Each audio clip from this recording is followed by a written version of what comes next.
everybody. Hey, welcome to Radio 1 Connects. This is the radio session. My name is Adele Roberts and it is wonderful to have you here. We're just going to let people join, make a brew, get comfy. So I'll just tell you a little bit about what we're doing at the moment. We are doing Radio 1 Connects, which is a whole series of different workshops of how you can work in the creative industries. They are brilliant. So tonight is different roles in radio. So it's the wonderful team, I guess, that helps me look like I know what I'm doing. So you could be a radio presenter, but also you could work in music production. You could be one of our fabulous radio producers, and you'll hear more about that tonight.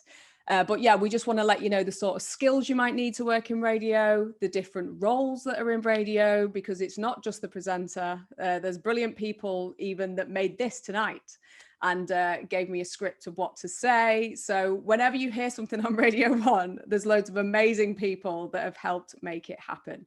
But yes, come in, get comfortable. One thing I will say is ask as many questions as you like. And I will say that there is no question too silly. Don't be worried about asking anything. This is a safe space. We want to give you full value tonight. We want you to feel like you're part of the radio family. And if you wanted to work in radio, you will be very welcome, which you are. Just to tell you about some of the other Radio 1 Connect sessions that have happened. We've had a great one with Katie Thistleton. She kicked things off on Sunday night with a journalism one. Jack Saunders did one on gaming and Clara Amfo did one on music. If you missed any of those, if you'd like to check them out, you can find them all on the BBC Careers YouTube. And I've checked as well, so they're definitely up. Still to come, we've got fashion with Vic Hope on Sunday, if that sounds like something you need, which I do, so I might watch that one. Podcasting with Chris Stark on Monday.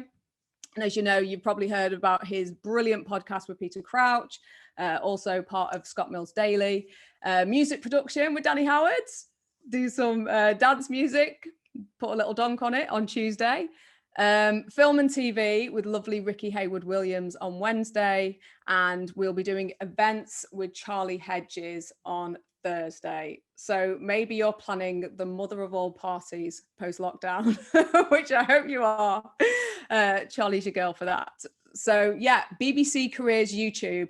And if maybe we go a bit fast for you tonight or you didn't quite catch something, this session will be on the BBC Careers YouTube straight after the show, I think. Well, at least give us 10 minutes and we'll get it up for you. Yeah, I'm just very excited for the panel tonight. Very, very excited. The people that we're going to be speaking to are brilliant at what they do. Okay, I think we're good to go. I think my boss has told me we're good to start. So let me start this session for you. So welcome to Radio 1 Connects, the radio edition. My name is Adele Roberts. I present the weekend breakfast show here on Radio 1, Saturday and Sunday from 7. Please come and say hello to me and let me know as well that you were watching this session so I can definitely give you a shout out. We have a wonderful panel today and I'm going to introduce you to them now. So first up, Liam Conroy, who is our early breakfast producer. Liam, reveal yourself. There he is. Hello. Hey, babe. We've also got Marc Parish, who's one of our brilliant freelance producers. There he is. Hello. All right, Marc. Lovely Natalie Eastwood of the music team. Hey. Hi. Good to see you, my love. And fingers crossed, Olamide Ajisafe, an ex-intern. There she is. Hey, full that set. was close. Olamide Ajisafe. I'm so excited to be here today. Wonderful to have you here. Okay, all right. So we're going to begin with you, Natalie, if that's all right. Natalie is part of our music team, as you're about to hear. Please tell us about a typical day for you.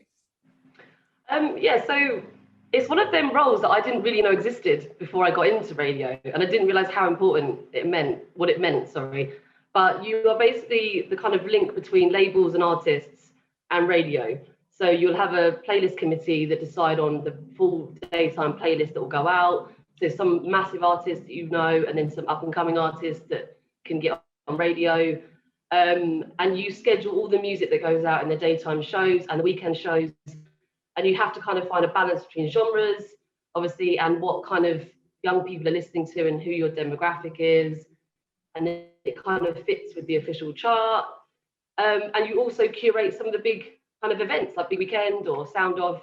So yeah, it's kind of different to production, but it's also completely linked because you're putting the music that goes into each show that goes out to all the amazing listeners. Yeah, well, thank you for making my show sound good, because people always go, oh, I love that tune, Adele. I'm like, you're welcome. But it was actually you that chose it, you and your team.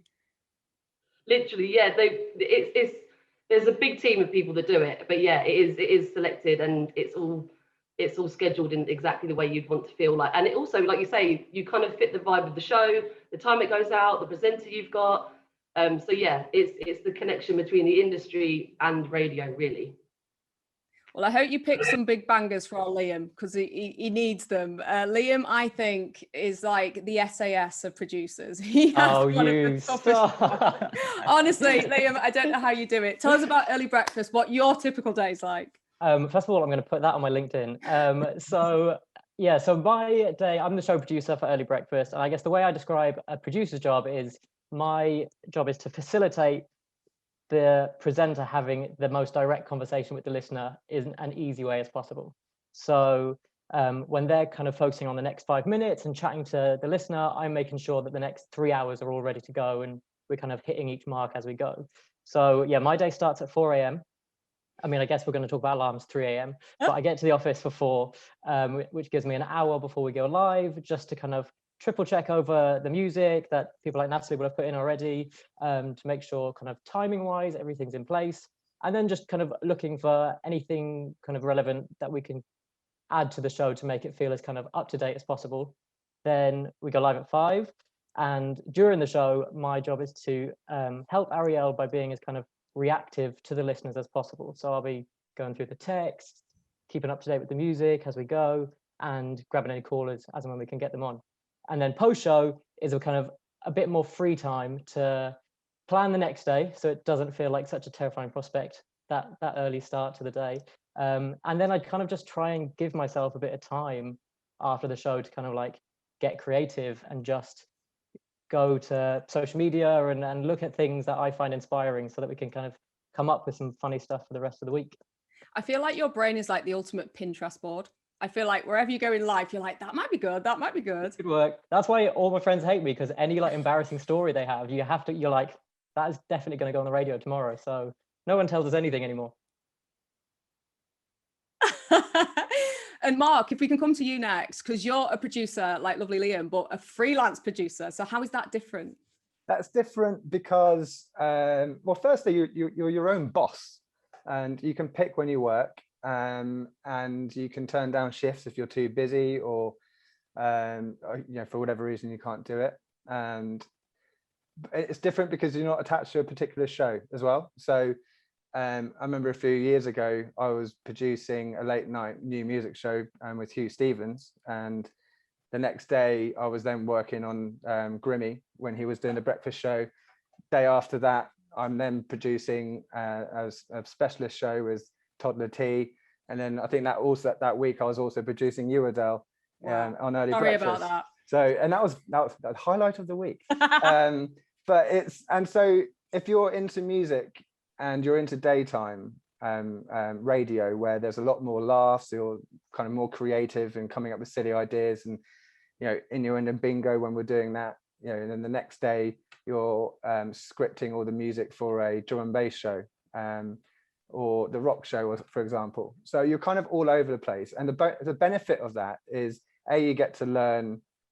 You get to learn all about the station, and it's obviously not just Radio 1, it's One Extra and also Asia Network. We work across, and you also learn about yourself more, and you kind of get to know what your skills you have, and that will, I think, as a freelancer, and if you do end up wanting to become a staff member, you kind of have a broader breadth to draw on as opposed to which direction in your career you want to go. So it's busy. It can be very, very busy and hard to manage. And also the cons are it can dry up. I'm sure lots of freelancers during the COVID have struggled a little bit. But it is incredible, and every week is so different, because you might be working on one show one week and then doing something completely different the next day. So I would highly recommend it. If Liam's the SAS, you're the Swiss Army knife. The Swiss a little bit of everything. Yeah, I'm going to steal Liam's line here, and I'm going to put that on my LinkedIn. Olamide, hello, lovely to meet you. I feel like I might have met you in my early breakfast stupor, so I apologize if I've met you in real life before. But it's wonderful to meet you when I'm fully awake. You look like you're glowing, like you're happy. Please tell us all about your internship. Yeah, so I'm an ex-intern turned freelancer. So I did the Where It Begins placement, and that is basically an 8-week long placement across the 3 networks. So that's Radio 1, One Extra, and Asian Network. The year that I did it, there was a big concentration on Radio 1. So basically over the 8 weeks, you're looked after by the outreach team. So shout out to Roz and Tanisha. And they let you have your pick of the shows that you want to work on, which is amazing. I worked on so many shows. I worked on like Dev and Alice when they were on air, Maya's show with Liam, Dev and Alice. I also worked really closely with the Scott Mills team because my mentor, Will Wilkin, he's actually the producer for Scott Mills. So I worked really close with them. So yeah, I worked on the Annie Mac show, like literally nearly all of the shows. It was so amazing because I got like a little taster of everything. We also had a project that we had to do. So at the beginning of the 8 weeks, we were given a brief and we had to conduct like market research and look at, you know, different discovery modes and consumption styles of radio. And then at the end of the 8 weeks, we had to present it to all of the big bosses, which was obviously a bit scary, but like really, really good experience. Yeah. So yeah, it was just a whirlwind. Who's your favorite show to work on? Ooh. I'm joking. You know what? I thought I'll ask you. Let's move it on. Actually, one question that people might be thinking that are watching this is, how did you find out about the internship? Okay, so I actually found out about it on Instagram. So I was following this account called Talk to Dan. So it's Talk the number 2 Dan.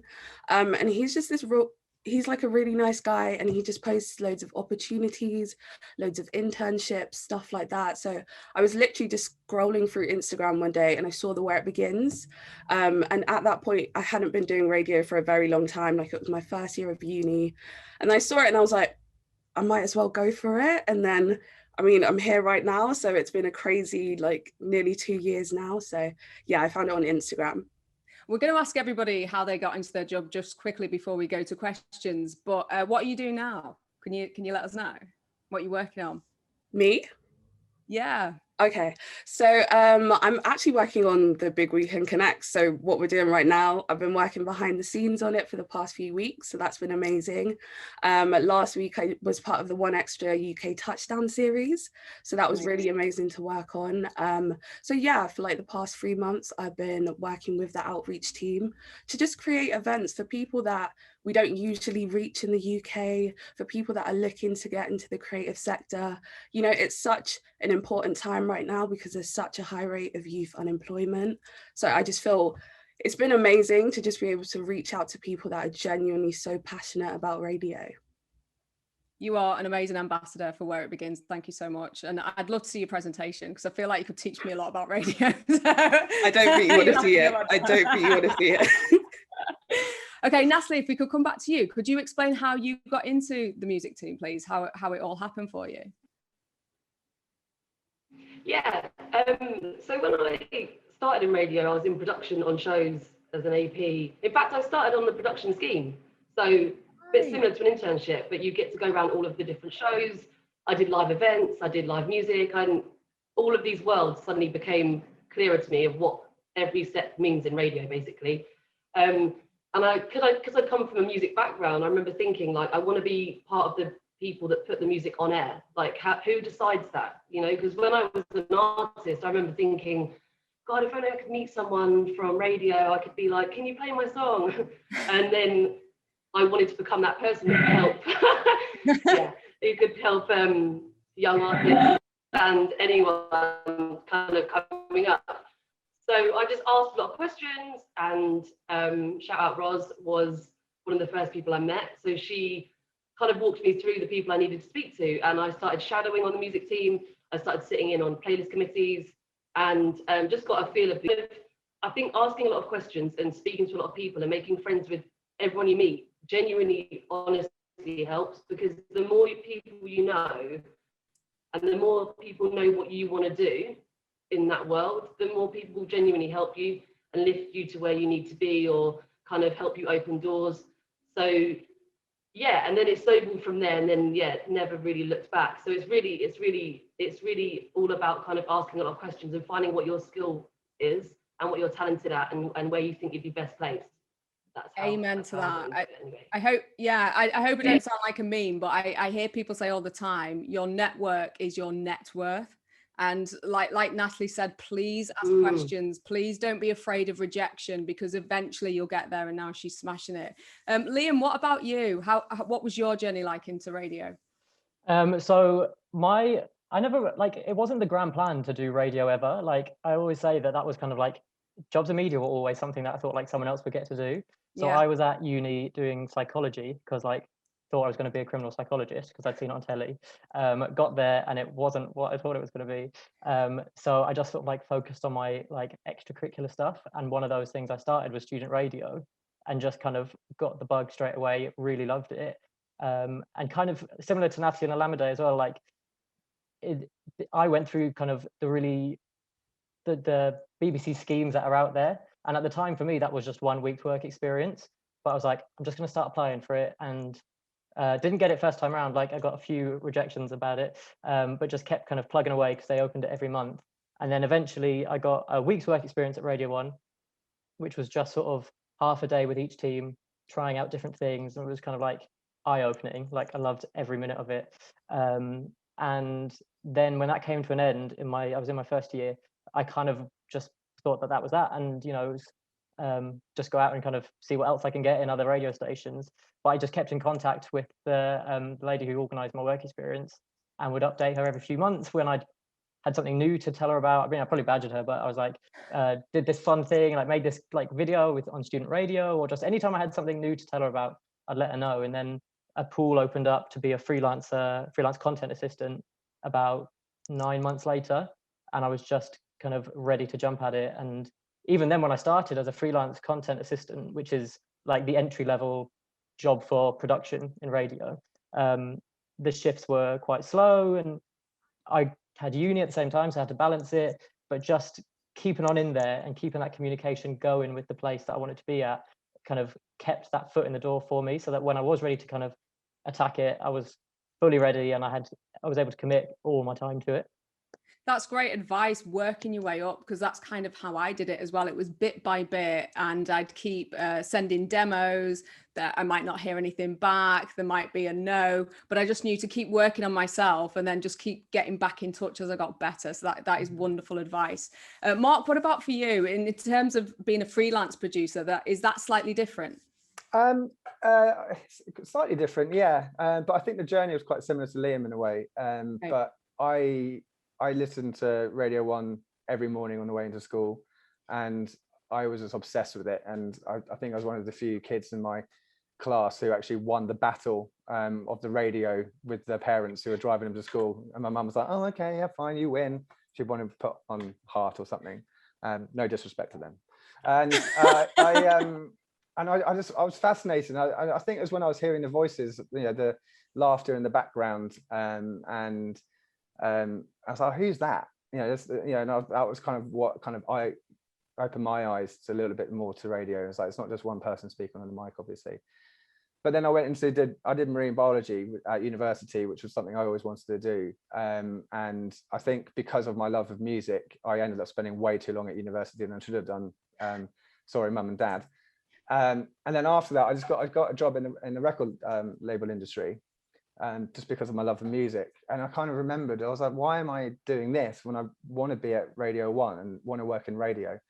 So I just applied to a work experience at a big commercial radio station, and I absolutely loved it. I took time off from the label.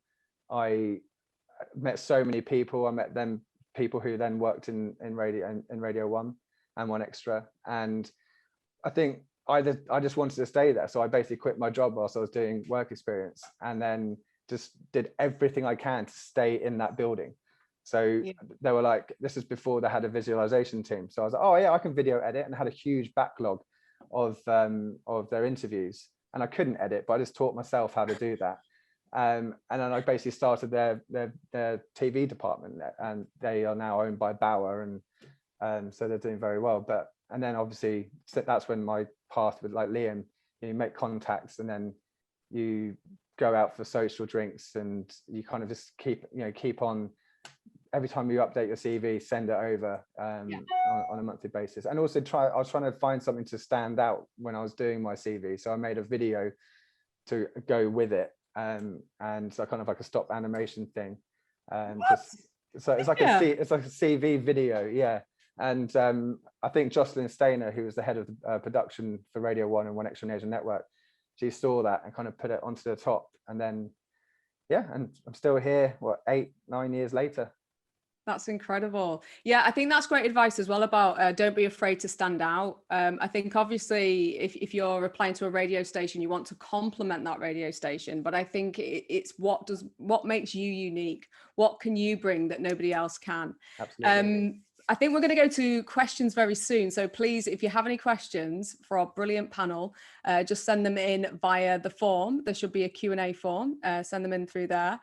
Okay, we've got our first question. Thank you very much to Katia. I hope I've said your name right. I know I've said Omalide's name wrong, and I'm so sorry. Have I said it better there? Olamide.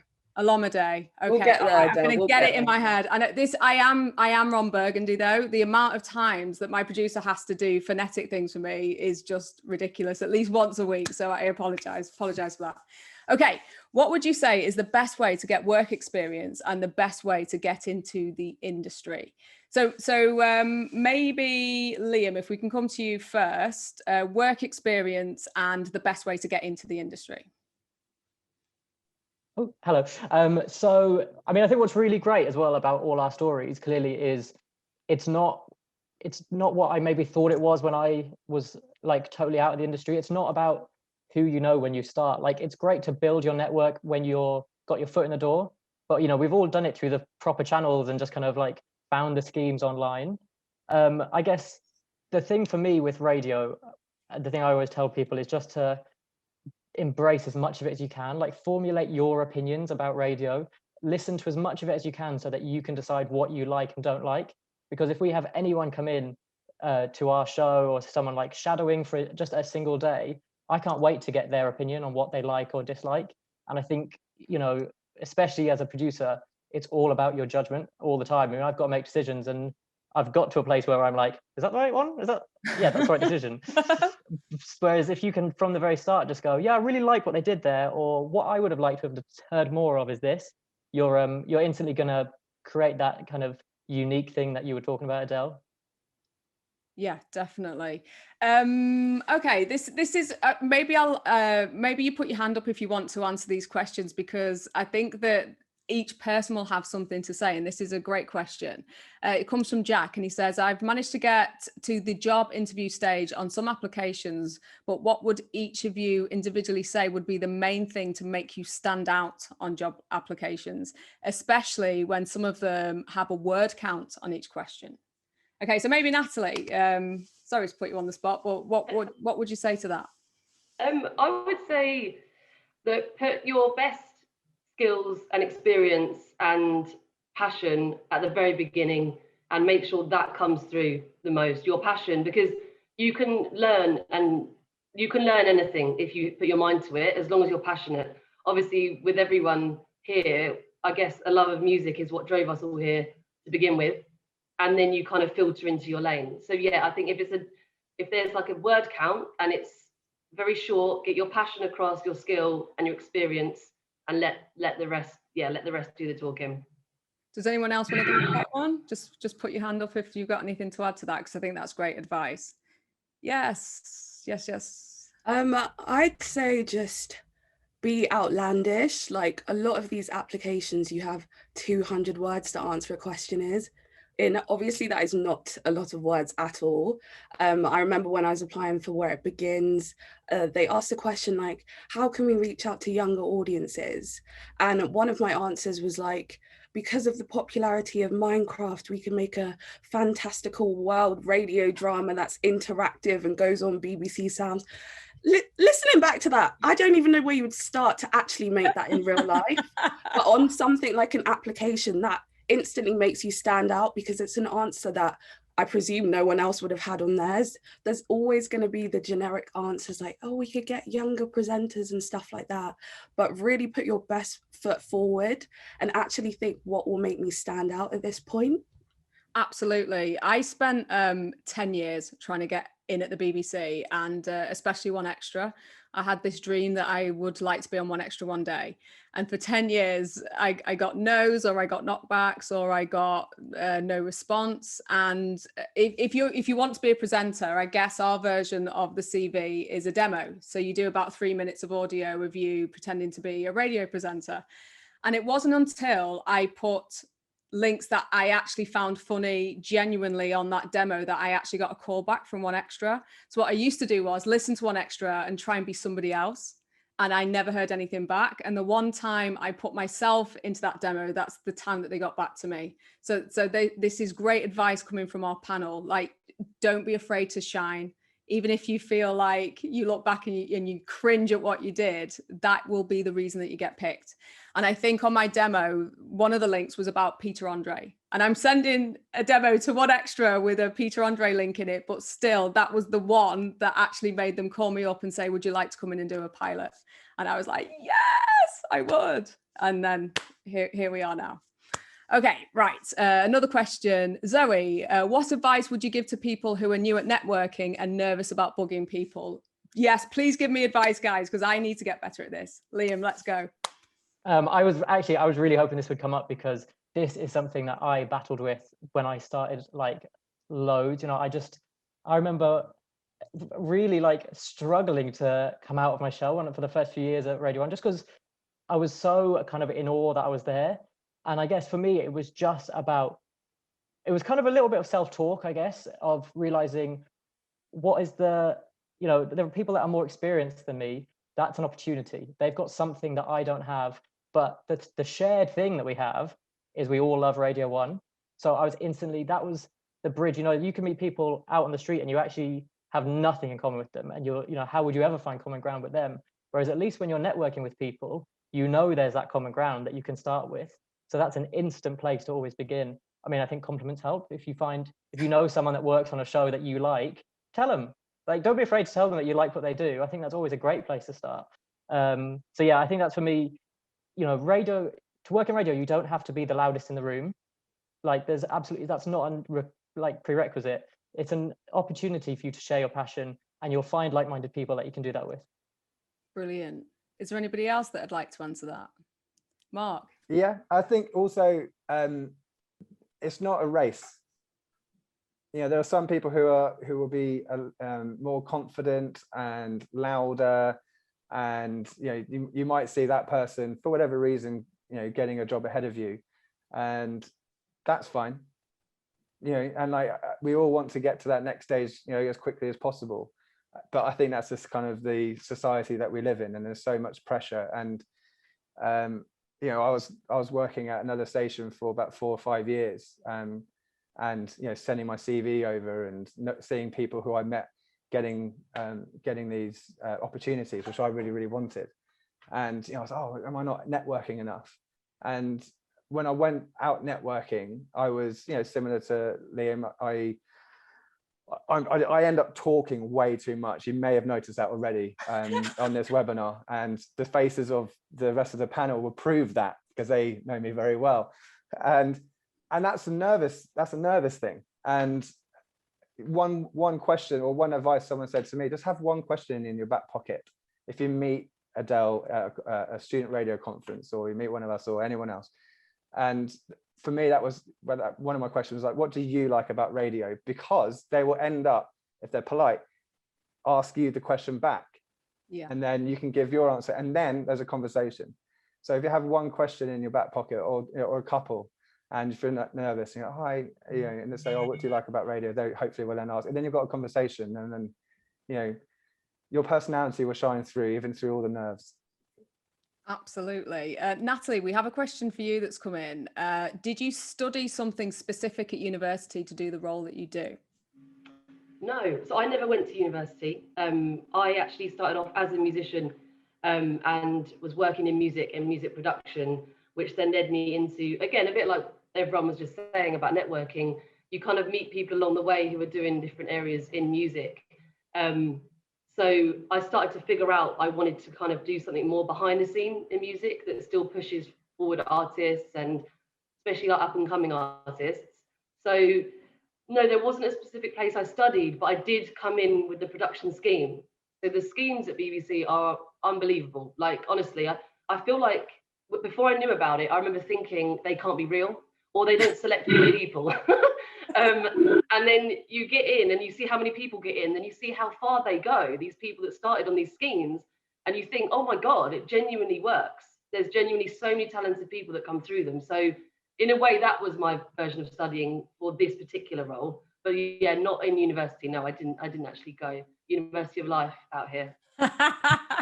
Where is the best place then, do you think, to find these opportunities and these jobs? Because I know a lot of you guys already retweet opportunities. You know, you'll pick it up if, say, I don't know, BBC Careers is tweeting, and I think it's lovely when you share that knowledge.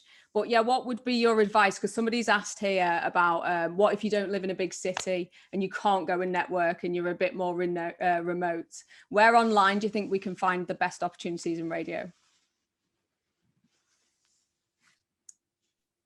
I would say, so when I was kind of trying to gather my next steps and work out from student radio, so I was doing student radio, trying to work out how would I get into the industry, I just kept this, I had a little book of just contacts, and like not people I've made contacts with, like people I just found online.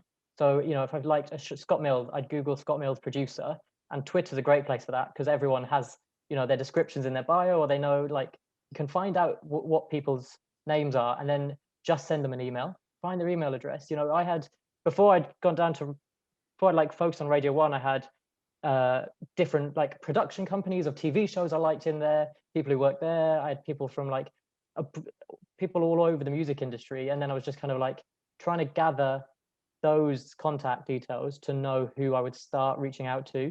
Because I mean, especially this year, you know, it's not necessary to meet at the cafe down the road from the station anymore.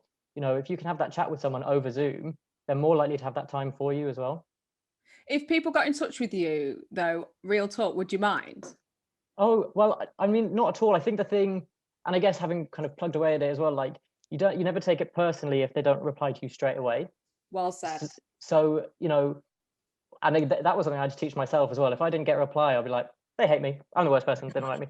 And it's not that, is it? You know, everyone's working and like trying to get through as much as they can. So consider it like a chance. Give it a go. See what happens. If they don't get back to you, give it another go next month. That's fine. You know, it's never a closed door.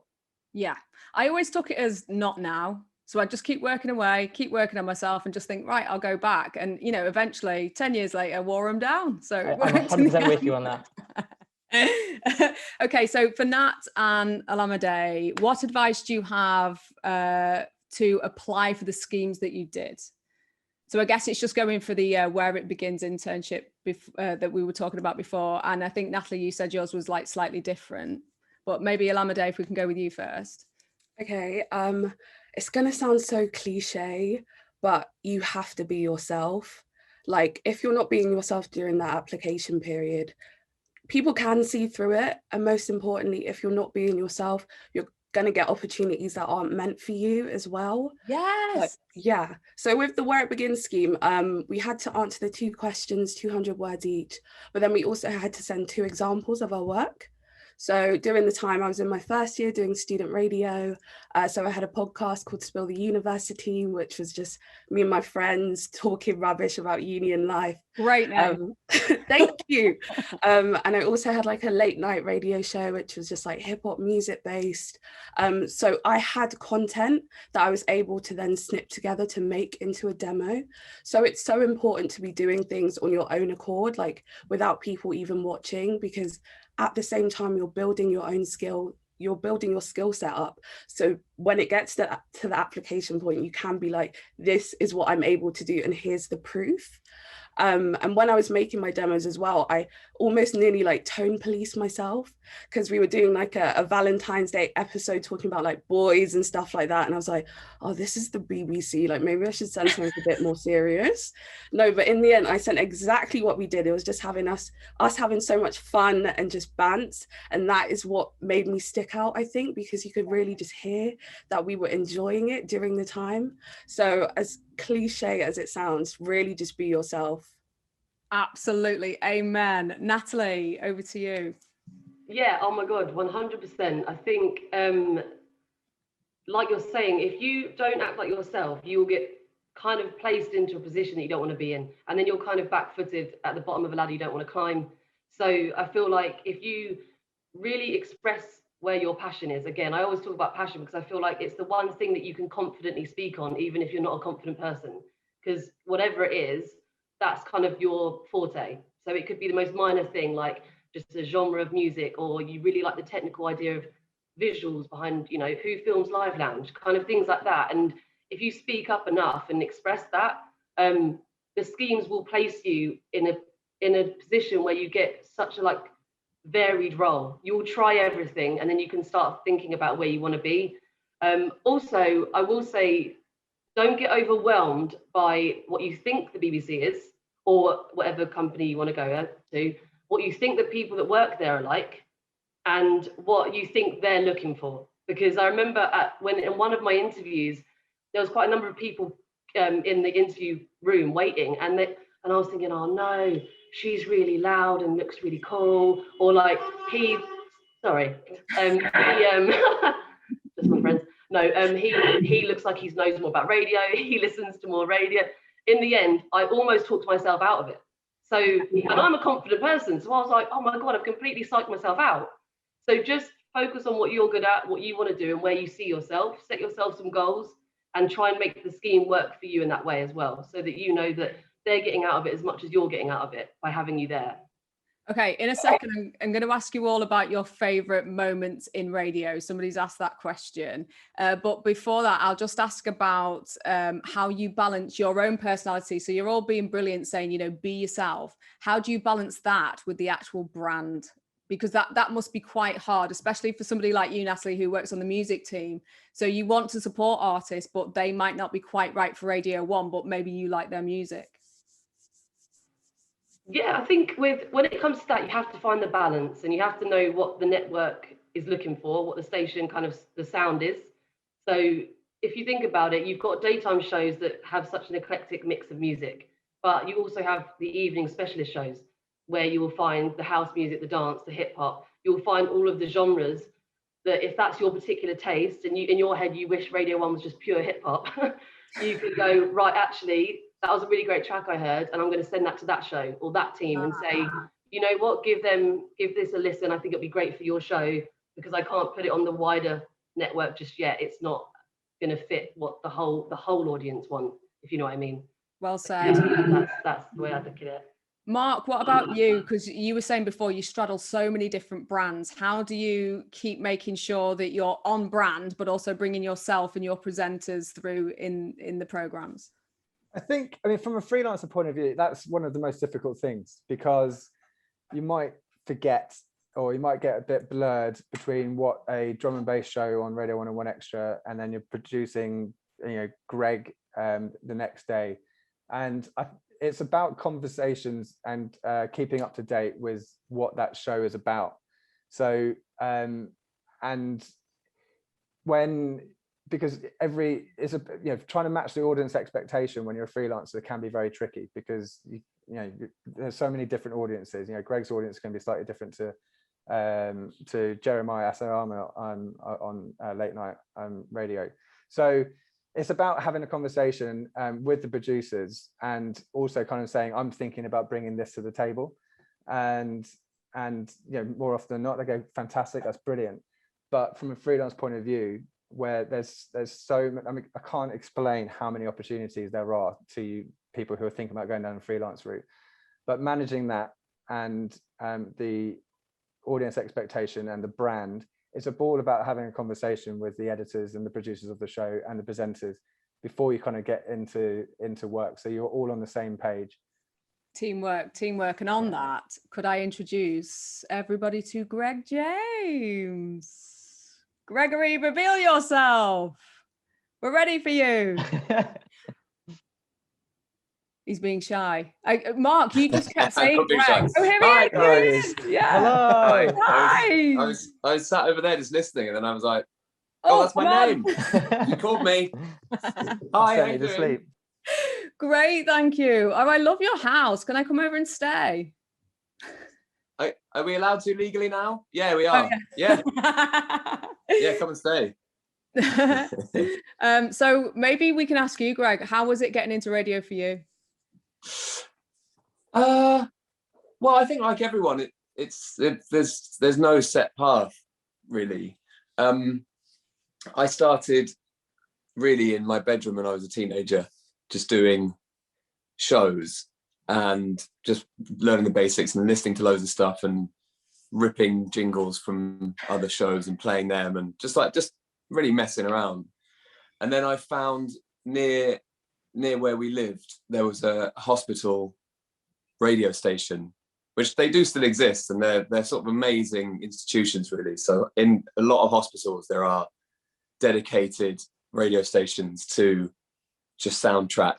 It might be on for the staff and it's on for the patients, obviously on their little bedside receiver and stuff, and it is still a thing.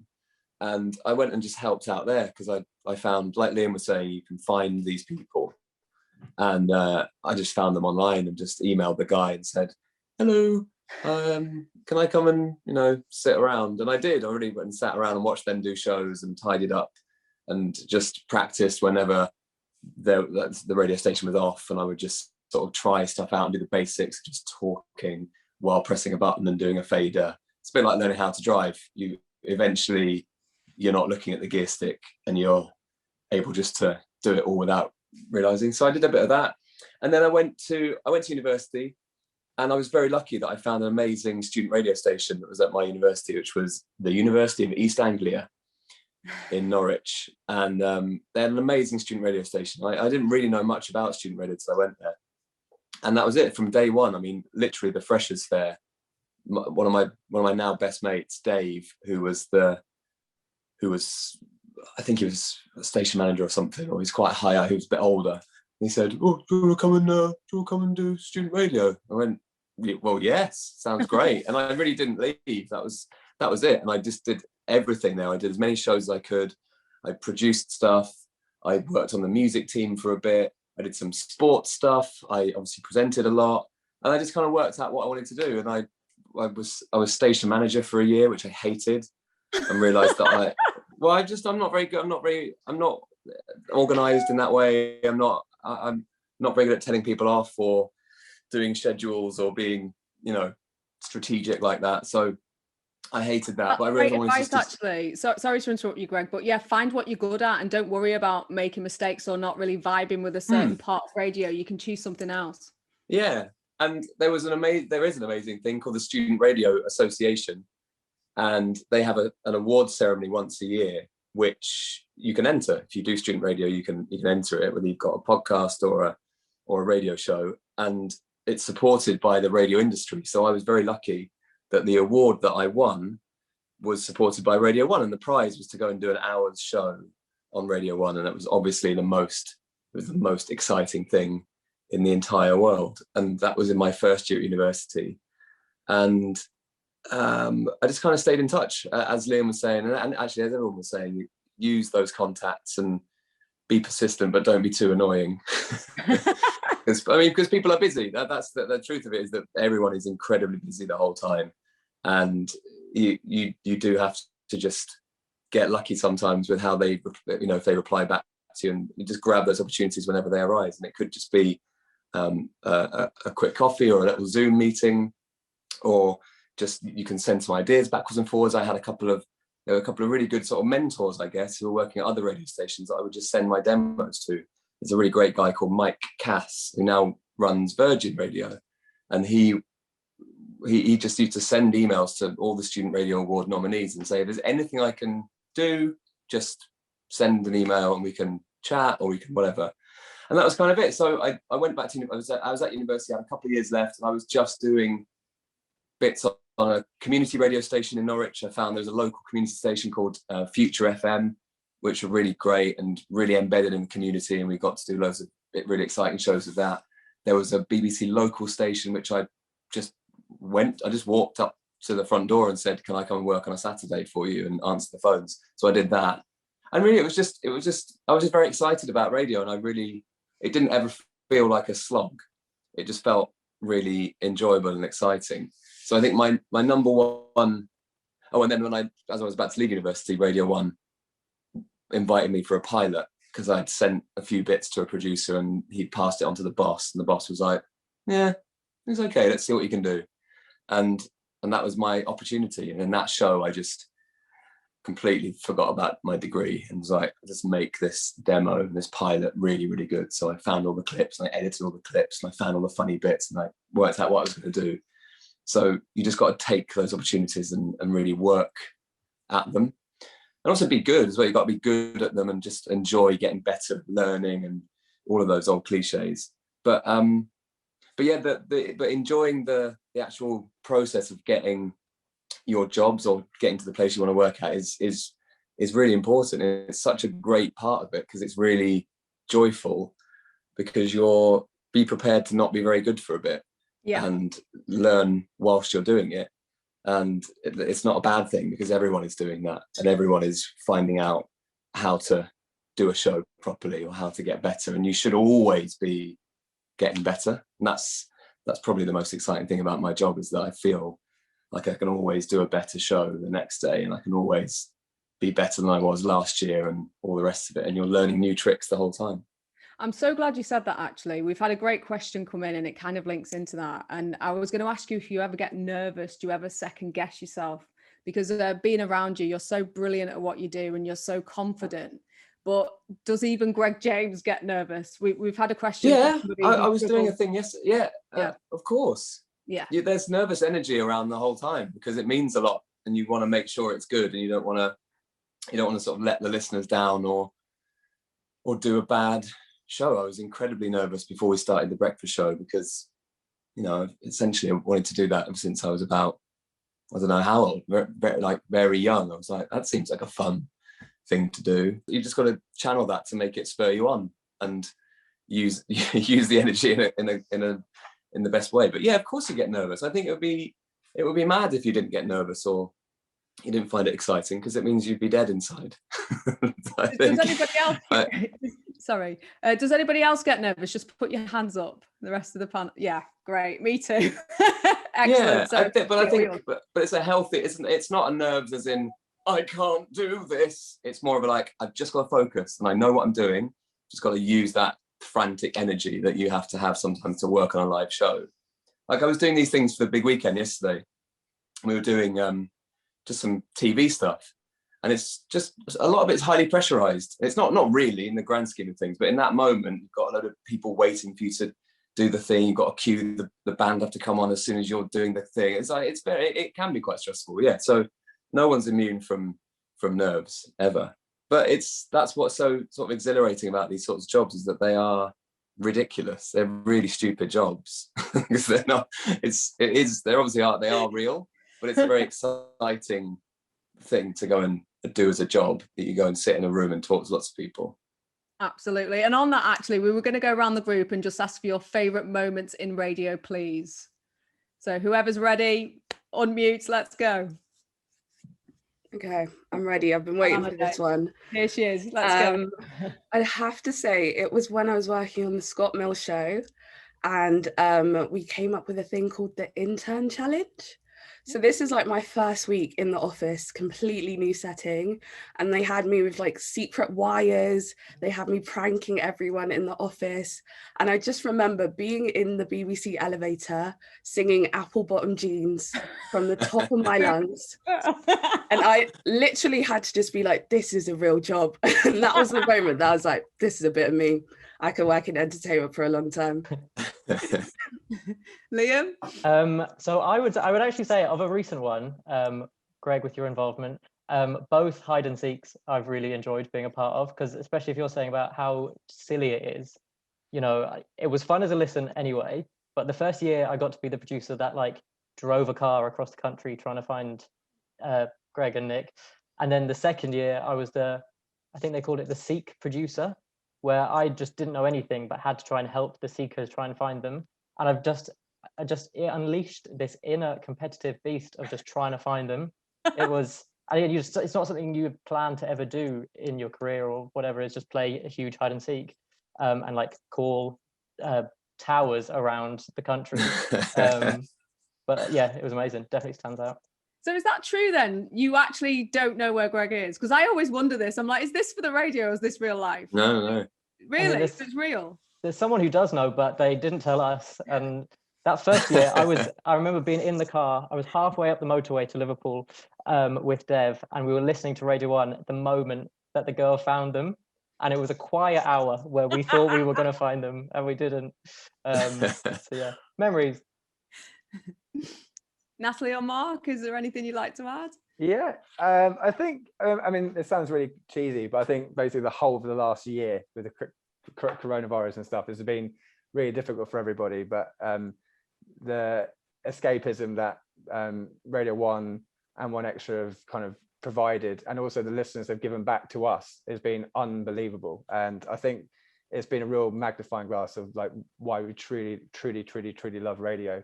And we're all idiots. I mean, Greg says this on air a lot, like we are just like, we're just idiots. And doing late night, doing the Lolathon is always a highlight for me, because we can get the swearing on the radio is like we're not really allowed to do, but when you're doing late night innuendo bingo or whatever it was, I mean, I remember it was like 2 a.m, we were just crying with laughter because we played a clip from another radio station. I won't name them out, but and they had accidentally put some of their favorite porn out on the radio, and like we're just crying with laughter because it was Jazz FM. It was Jazz FM, yeah. And it was just change your letter. It's, it's just silliness, and it's essentially we're all really good mates, and we just like to have a laugh. And so they're my favorite moments, when we're just like belly aching laughing, and you can see that the listeners are loving it as well. Excellent. So I'm so sorry, we're running out of time. So Natalie, we'll come to you for your favorite moment, and then we'll go around the group and just your best advice, please, on getting into radio if you can. So Natalie, if you wouldn't mind, your favorite and then your best piece of advice. Yeah, just like everyone said, the most bonkers moments are the best. When you first sit in a studio or go on a mic, it's insane. You can't believe you're even in a room with people. Having guests on a show, going to collect guests from downstairs to go on a show, you're like, this is insane. But I think one of my favorite memories was taking Nick and Annie on a golf buggy around Big Weekend to the stage when Billie Eilish was going on. And I remember standing side of stage at the crowd thinking, this can't be real. This is what am I doing? It was one of those moments where I was like, hang on a minute, what am I doing? So yeah. And what was the next question, sorry? Yeah, so the other thing was your best bit of advice on like how to get, if somebody wanted to get into music and pick music like you do so beautifully, what's your best bit of advice? I honestly think networking online, finding people with similar interests, find the people that are doing the jobs you like everyone said, don't be afraid of rejection or what looks like you're being ignored, you're not. It just takes time. Trust in the process that if it's your passion and this is what you want to do, if you don't give up, you're going to get in there at some point, and just try not to get knocked back by the fact it can take a minute to come, but it will happen if it's your passion. Yeah, so stay driven on it. Everything I just said sounds like a cliche, but you know what I mean. It is. Yeah, it is really. Absolutely. Yeah, well said, Natalie. Thank you, Liam. I would say definitely do what you can to seek out your local grassroots opportunities, because that's where you're going to make the most impact quickly. It's also the time where you can just try out any idea you want and be as creative as you like and make your own opportunities. Like my student radio station didn't have I basically made myself the title of head of show production because I wanted to do production. It didn't exist before, but you've got the space to do it there. So yeah, seek out those opportunities first.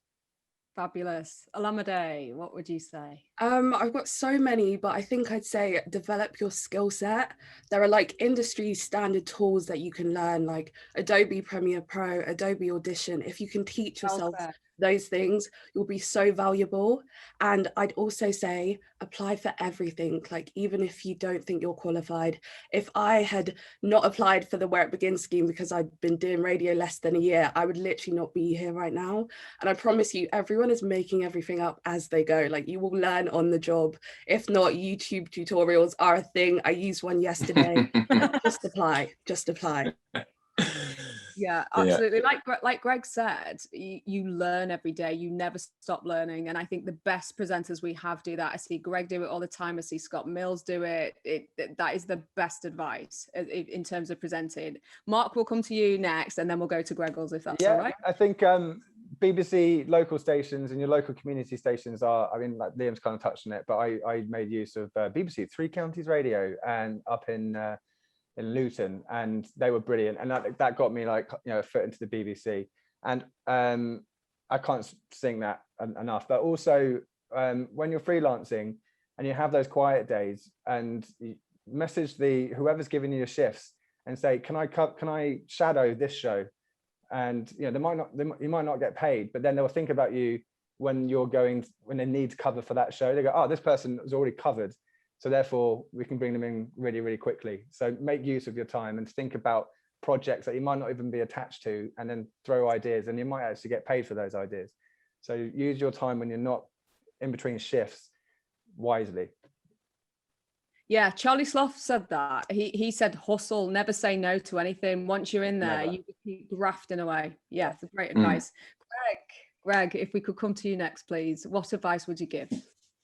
So much. The making yourself available is obviously crucial. I would say the most important thing is to take your time and don't panic about it, because life is long, hopefully, and careers are quite long, hopefully, as well. And if you take your time with it, then you're not kind of going, what's the next thing? What's the next thing? What's the next thing? Enjoy the thing you're doing at that moment, and have a loose plan, have some loose goals maybe. But if you don't think, I have to get that, and if I don't get that, I'll be destroyed, and that'll be the end of my life. I think that's a really dangerous way to set yourself up for a fall, because you can there's time for lots of different chapters in your career, is what I'd say. And it does take a while. Like, I've been at Radio 1 for nearly, 13 years now, which is mad. I never thought that would be the case. I just thought when I was 18, I was like, quick, I've got to get to Radio 1, quick, because I'll be 25 soon. But actually, it doesn't work like that. You take your time, you enjoy it all, and you get better at it, and all of those things. So that's the first bit. I'm sorry I'm being a bit long, but it's I'm passionate about radio very much, and we all are. And I think that's the other thing, is that you need to be so into it, just into radio and listening to stations that you would never normally listen to. So work out what Radio 3 does, listen to a podcast from America to hear how they do it. Be a fan of everything. Listen to stuff. You can't be any good at radio if you don't know what all of radio sounds like, all the different stuff. Something for a 70-year-old, something for a 6-year-old, stuff for very, very clever people on Radio 3. You know, like, listen to loads of different stuff, because then you'll work out where you fit in or where your station fits in. So be a fan of it, and steal some tricks and be like, well, that was a clever bit of editing, or I really like the way they did that interview, or this classical song, I could use that for something that I'm doing on my show, whatever. So just pick bits, steal bits from everyone's shows. And radio only survives if everyone in it is passionate about it. If everyone just gave up, it would be dead.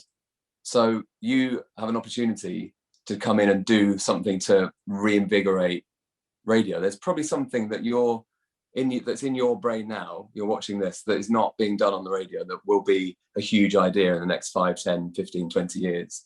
Amen. And the main thing I would say now, if I was sort of 15, 16 now, watching someone do a Radio 1 talk, and I wanted to be at Radio 1 or be on the radio, I would just do a podcast, and you just do it. And you do, obviously, I'm sure someone said that already today, but whatever, I would have killed that opportunity in my bedroom to have been able to make a radio show and tweet it or put it on Instagram or do little bits of it on TikTok or whatever. I mean, amazing. You've got so many brilliant tools to create, edit stuff, do mad videos, adverts for your own show, whatever. Just use all those things and experiment a little bit, because they are fun jobs. So have fun. Yeah, this is your studio now. You can do it all from this. So like Greg said, get in. And actually we have, it's almost like he knows all about broadcasting and how to throw forward to things. We have a podcasting session, if you're interested, with Chris Stark on Monday. There you go. Fashion one with Vic Hope on Sunday. Tuesday, Danny Howard music production, film and TV with Ricky on Wednesday, and events with Charlie on Thursday. Thank you so much to everybody that joined us tonight. Thank you for all your questions. Thank you to our wonderful panel. I could speak to you all night. And don't forget, this will be on the BBC Careers YouTube later on tonight, hopefully, if not tomorrow. Can I say quickly, if anyone wants to tweet or Instagram me or send me a message on TikTok, any questions, I will try my best. Not tonight, maybe, because I'm going to go to sleep in a minute. But if you've got any questions, I saw someone saying, like, what's a pilot show? And like all that sort of stuff. If you want to do that, I can always, there's a lot of news in my show, which I don't listen to. And I can normally be Instagramming during the news. So yeah, let's do that. Wonderful. Thank you so much, Greg. That's brilliant. All right. Have a great night, everybody. See you all later. Cheers all. Bye. Thanks, Adele.